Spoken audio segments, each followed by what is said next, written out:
नाजरीन आदाब। नाजरीन, गोशे गयूर की एक नशिस्त लेकर मैं फिर हाजिर खिदमत हूँ। ये नई नशिस्त में हमारे साथ इस बार एक नहीं दो मेहमान हैं। ये ऐसे मेहमान हैं जिनके बारे में अगर मैं यूं कहूं तो बेजाना होगा कि एक चांद आसमान पे है, दो मेरे साथ हैं। ये वो लोग हैं जिन्होंने इस दौर में अपनी सारी एम्बिशंस, अपने सारे एस्पिरेशंस को पसे पुश डालकर यह करना जरूरी समझा कि कौम की एकजहती के लिए काम किया जाए, कौम के एनलाइटमेंट के लिए काम किया जाए, कौम को सही रोशनी देने के लिए काम किया जाए। ये हजरात गुजरात से तशरीफ लाए हैं। इन साहब मेरे बाजू जो साहब बैठे हुए हैं वो हैं हमारे महेश शाह साहब, वो हैं हेमंत शाह साहब, और उनके बाजू जो बैठे हैं वो हैं महेश पांड्या साहब। ये हजरात गुजरात की मौजूदा सूरत हाल को जिस तरह देखते हैं और जिस तरह उसको समझते हैं, और पिछले 10 साल से उन्होंने गुजरात में जो कुछ किया है, जो कुछ हो रहा है गुजरात में, उसको देखते हुए इन लोगों की कोशिश रही है कि वाक़यात को सही पस मंज़र में, बिल्कुल उसके सही पर्सपेक्टिव में दिखाएं। तो मैं आज आप लोगों के साथ एक नहीं दो मेहमानों के साथ हाजिर खिदमत हूं। तो आइए शुरू करते हैं गोशे गयूर की नई नशिस्त रूबी चैनल के खास प्रोग्राम पर। तो जनाब, मैं पहला सवाल करूंगा हमारे हेमंत शाह साहब से और पूछूंगा उनसे कि जनाब, आप गुजरात के डेवलपमेंट को किस तरह देखते हैं? गुजरात में बहुत विकास हुआ है, ऐसा कहा जा रहा है नरेंद्र मोदी के द्वारा और गुजरात सरकार के द्वारा। लेकिन मैं ऐसा समझता हूं कि गुजरात में जो विकास हुआ है वो विकास तो पहले से ही था, उसमें नरेंद्र मोदी का या मोदी की सरकार का कोई कंट्रीब्यूशन नहीं है। अगर आप देखें तो ऐतिहासिक पर्सपेक्टिव से तो आपको पता चलेगा कि गुजरात में जो विकास हुआ है उसमें इन लोगों का कोई भी कंट्रीब्यूशन नहीं है। जैसे गुजरात की प्रस्थापना हुई 1960 में, 1960 से लेकर 1980 तक गुजरात का जो विकास का दर रहा, मतलब एनुअल एवरेज ग्रोथ रेट रहा, वो 4.4% रहा। और पूरे भारत का उस वक्त जो एनुअल एवरेज ग्रोथ रेट था वो 3.3% था। इसका मतलब ये हुआ कि गुजरात का जो विकास का दर था वो उस जमाने में भी पूरे भारत के विकास के दर से ज़्यादा था। अब 1980 से लेकर 2000 तक का आप समय ले लीजिए तो उन 20 सालों में गुजरात का जो विकास का दर रहा वो 14.35% रहा, एवरेज एनुअल ग्रोथ रेट, जबकि पूरे भारत का उसी समय दौरान सिर्फ 5.5% था। इसका मतलब यह हुआ कि उस वक्त भी 9% के हिसाब से गुजरात पूरे भारत से आगे था। अब अंतिम 10 सालों में देख लीजिए आप, नरेंद्र मोदी का जो शासनकाल है उसमें तो गुजरात का विकास का जो दर है, एनुअल एवरेज ग्रोथ रेट है, वो 9.5% है, जबकि पूरे भारत का जो विकास का दर है वो 7.2% है। मतलब जो डिफरेंस है, जो पहले 9% के करीब था वो आज करीब 2.3% के करीब हो गया। और अंतिम 6 सालों को अगर आप ले लीजिए तो आपको पता चलेगा कि गुजरात का जो विकास का दर है वो 9.36% है, जबकि पूरे भारत का जो विकास दर है वो करीब 7.2% है। इसका मतलब ये हो गया कि 1% और 1.26% के करीब ही डिफरेंस रह गया है। तो इसका मतलब ये हुआ कि जो ज्यादा विकास हुआ था पहले गुजरात में 1980 से लेके 2000 तक, जबकि गुजरात की इकोनॉमी में बहुत बड़ा परिवर्तन हुआ। जो वो कृषि प्रधान अर्थतंत्र था वो उद्योग प्रधान हो गया। उसमें कोई बदलाव अंतिम 10-11 सालों में नहीं आया, ऐसा मैं दावे के साथ कह सकता हूं। जी जी शाह साहब, बड़ी मालूमाती बातें बताई आपने। मैं अपना दूसरा सवाल डायरेक्ट करता हूं हमारे हेमंत अपने महेश पांड्या साहब से। मैं पूछना चाहता हूं कि महेश पांड्या साहब, आप नरेंद्र मोदी साहब के दौर को, उनका जो शासन है उस शासन में जिस तरह की बिछड़ी जातियों के साथ, मुस्लिम समुदाय के साथ और ट्राइबल्स के साथ, अब तो ऐसा लगता है कि सिख समुदाय को भी जो है उनसे शिकायत हो गई है। ये क्या ऐसा है कि विक्टिमाइज किया जा रहा है बाकायदा तौर पर, या एक अंधी चाहत लेकर आगे बढ़ रहे हैं, ग्रोथ की, सो कॉल्ड ग्रोथ की चाह, जिसके अंदर सिर्फ जैसे कि आपने कहा कि जो कॉरपोरेट सेक्टर और मीडिया को मिलाकर वो लोग इस तरह का एक हाइप क्रिएट करना चाह रहे हैं, और उसके अंदर दूसरे जो अफेक्टेड लोग हैं उनके बारे में कोई बात ही नहीं हो रही है। इस पर जरा विस्तार से रोशनी डालिए आप।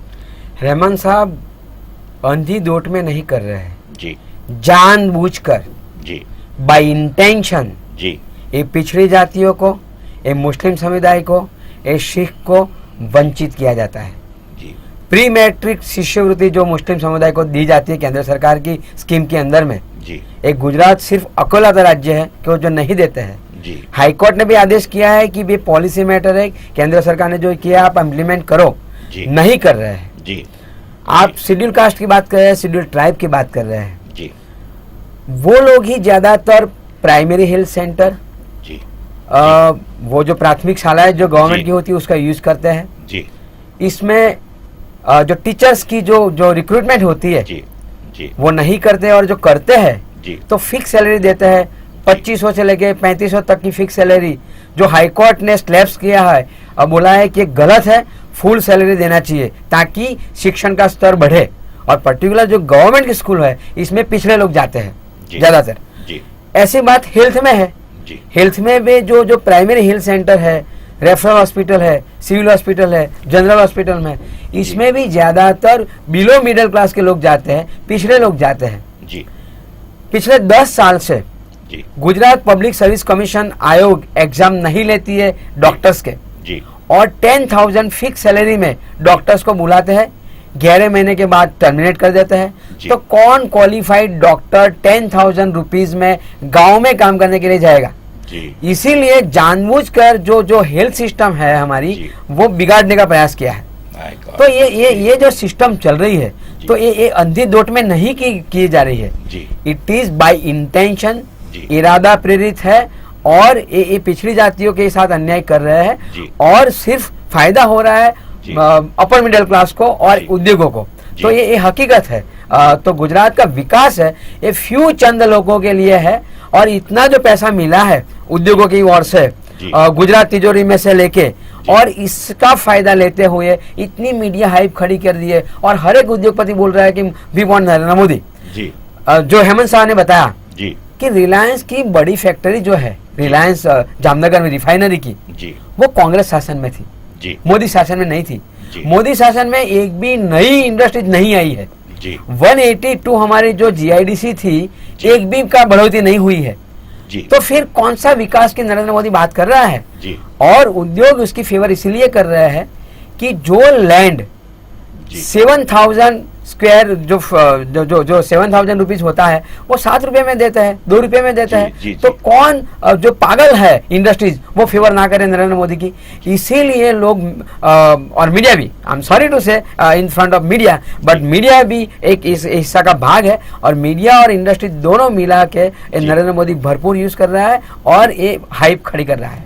जी, जी, जी। शाह साहब, मैं आपकी जी। तरफ वापस आते हुए, आपने तो एज एन ओपनर गुजरात के ताल्लुक से अपनी कुछ बातें बताई, आपने as an opener remarks pass किए, लेकिन as an introduction to yourself and your activities कि आप लोग किस तरह इस मूवमेंट से जुड़े हैं, ये मूवमेंट आपने कैसे क्रिएट किया, उसके बारे में बताने के बाद फिर हम गुजरात की तरफ दूसरे सवालों पे जाएंगे।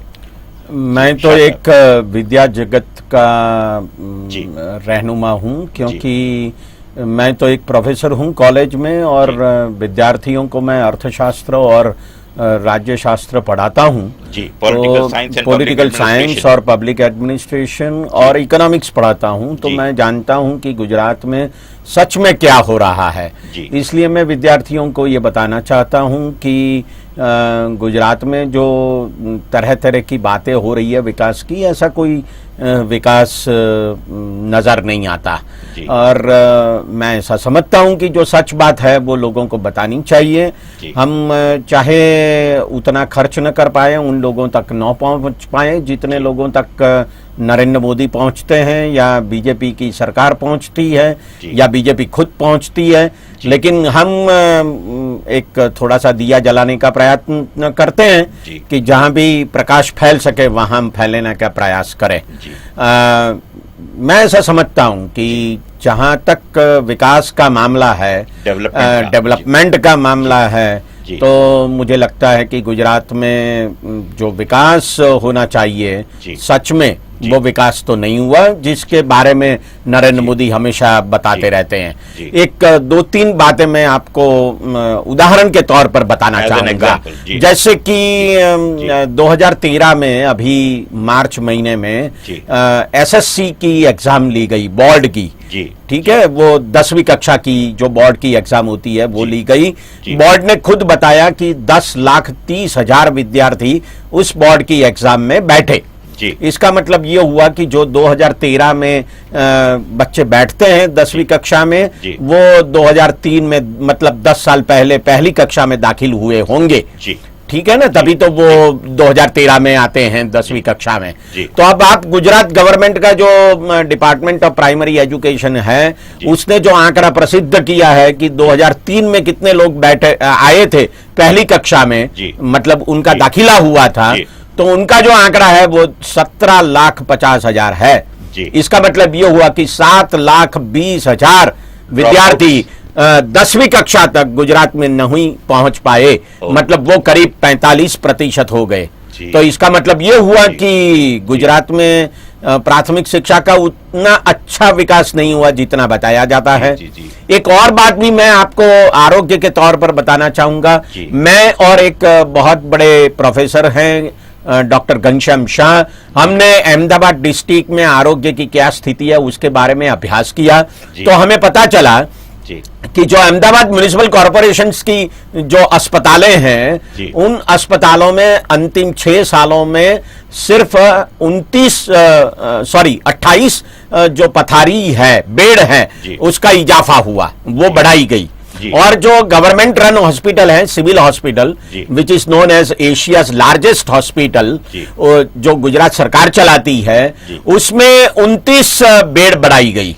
मतलब 6 साल में अहमदाबाद डिस्ट्रिक्ट में 28 और सिविल अस्पताल में 29 पथारियां बढ़ाई गई। अब आप देखिए कि इन्हीं 6 सालों में अहमदाबाद डिस्ट्रिक्ट में, सिर्फ मैं अहमदाबाद डिस्ट्रिक्ट की बात कर रहा हूं, सारे गुजरात की बात नहीं कर रहा हूं, सिर्फ अहमदाबाद डिस्ट्रिक्ट में 158 मतलब 158 निजी तौर पर मतलब प्राइवेट तौर पर दवाखाने शुरू हुए, अस्पताल शुरू हुए। इसका मतलब क्या हुआ कि सरकार ये चाहती है कि जो आरोग्य की सुविधाएं हैं वो सुविधाएं आप प्राइवेट तौर पर ही लीजिए, सरकार आपके आरोग्य की चिंता करने के लिए तैयार नहीं है।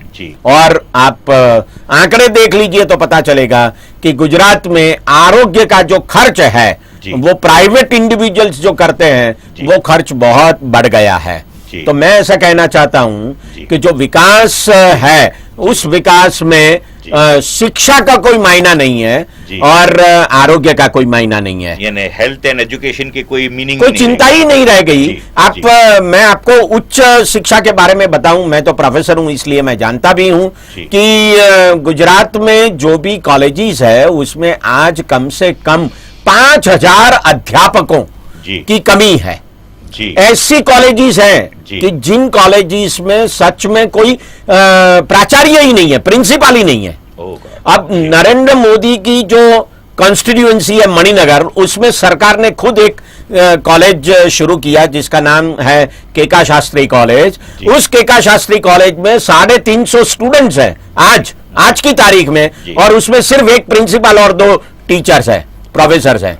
और वो भी प्रिंसिपल तो अभी आई, उसके पहले तो न प्रिंसिपल थे न टीचर्स थे।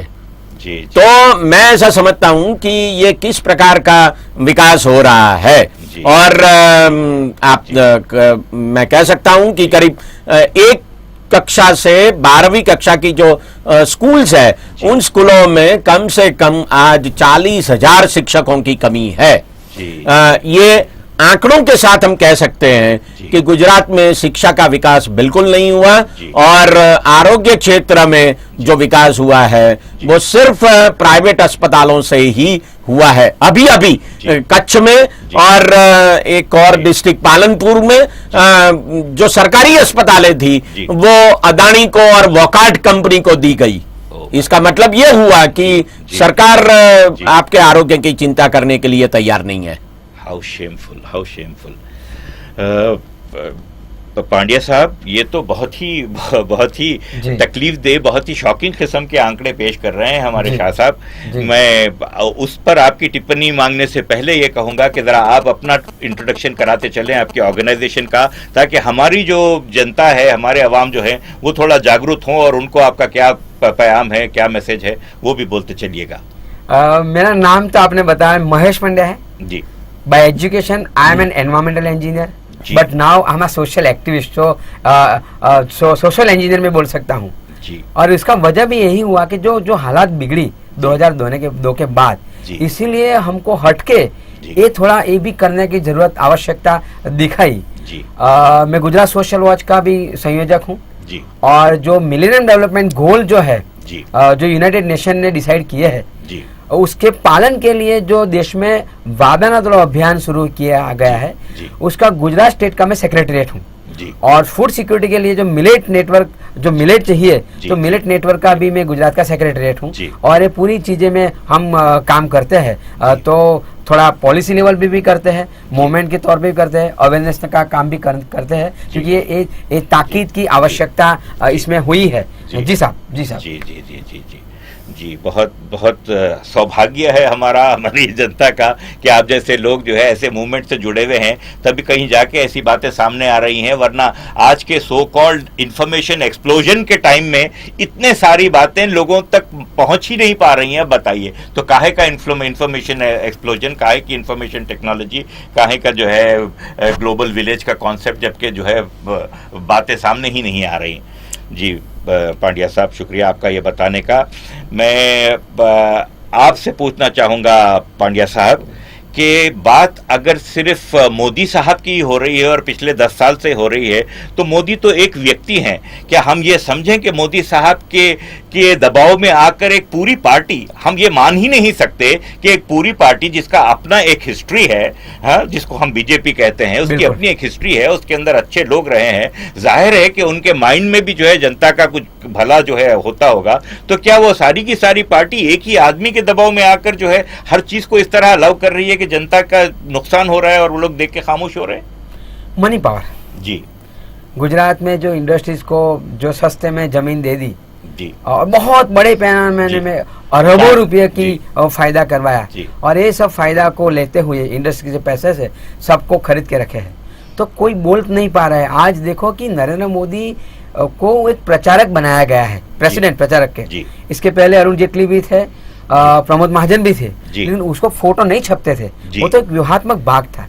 आज देखो तो वाजपेयी नहीं दिखते हैं, अडवाणी नहीं दिखते हैं, मुरली मनोहर जोशी नहीं दिखते, जिसने पार्टी बनाई, और नरेंद्र मोदी का बड़ा बड़ा पोस्टर और उसके पीछे छोटे छोटे लोगों का पोस्टर होता है, तो पूरी पार्टी ये उसकी हो। और मोदी खुद विधानसभा के इलेक्शन जब गुजरात में हुआ तो बोला वो डिक्टेटरशिप है। वो क्या बोला कि मतदार भाइयों बहनों मेरे सामने देखो, मेरे उम्मीदवारों के सामने, मेरे कैंडिडेट के सामने मत देखो।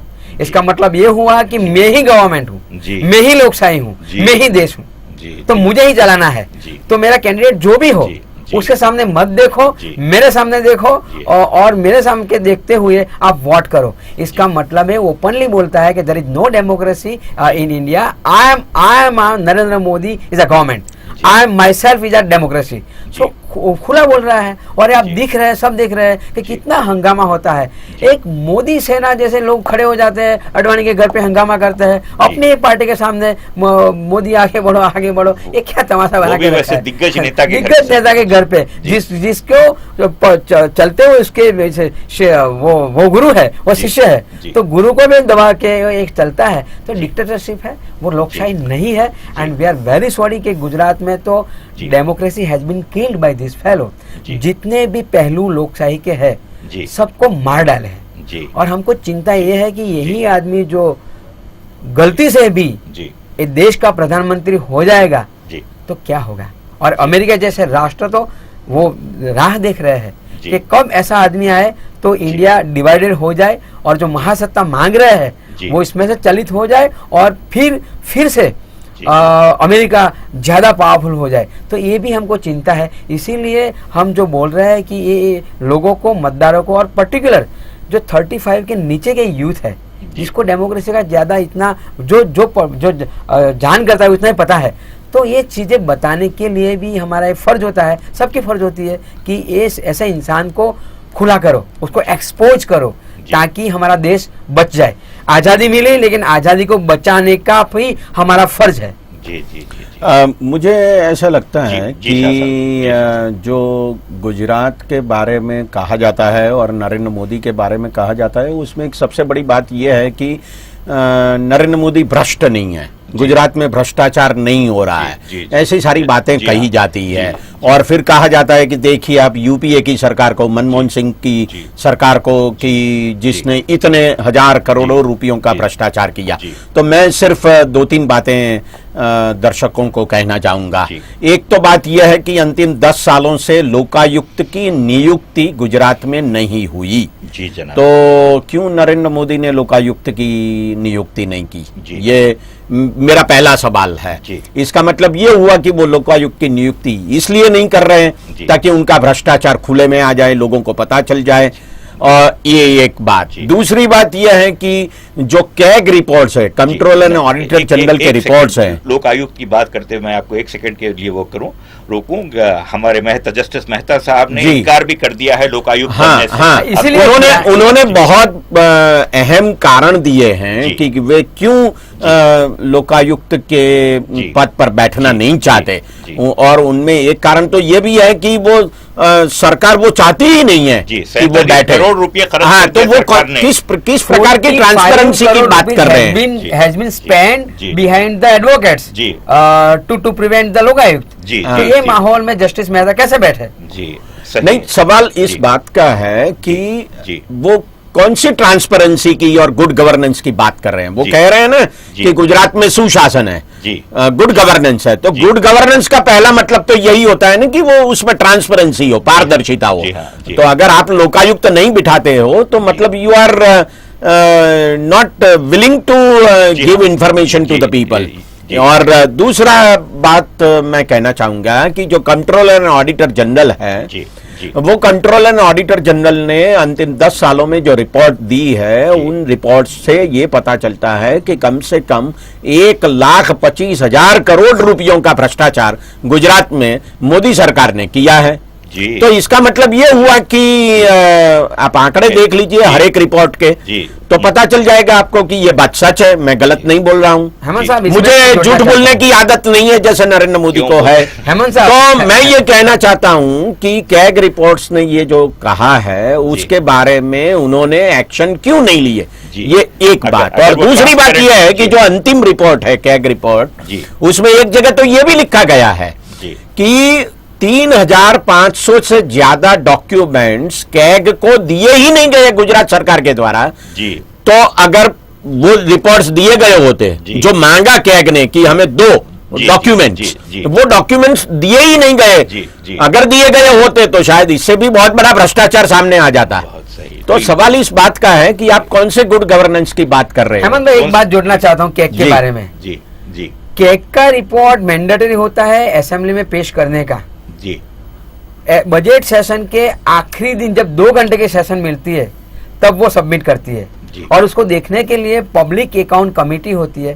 जी नरेंद्र मोदी के शासन में एक भी बार पब्लिक अकाउंट कमेटी ने वो रिपोर्ट को जांच करते हुए जी। और उसके जो करेक्शन चेक करते हुए असेंबली में काउंटर रिपोर्ट नहीं भेजा है। जी। तो he is a totally in transparent man. Okay जी जी जी। तो मैं तो मतलब वही कहना जी। चाहता था कि जो ट्रांसपेरेंसी और अकाउंटेबिलिटी जी। होनी चाहिए शाह साहब, स्टेट गवर्नमेंट में, वो नहीं है। जी शाह साहब, इस पर और आपसे जो है टिप्पणी ली जाएगी और विचार विमर्श होगा आपसे। एक वक्त हो गया एक छोटे से ब्रेक का। नाज़रीन, कहीं जाइएगा नहीं, बड़ी दिलचस्प गुफ्तगू हो रही है, इंतही मालूमाती गुफ्तगू हो रही है हमारे मेहमानान से, हमारे हेमंत शाह साहब से, हमारे महेश पांड्या साहब से। हम अभी आते हैं एक छोटे से ब्रेक के बाद।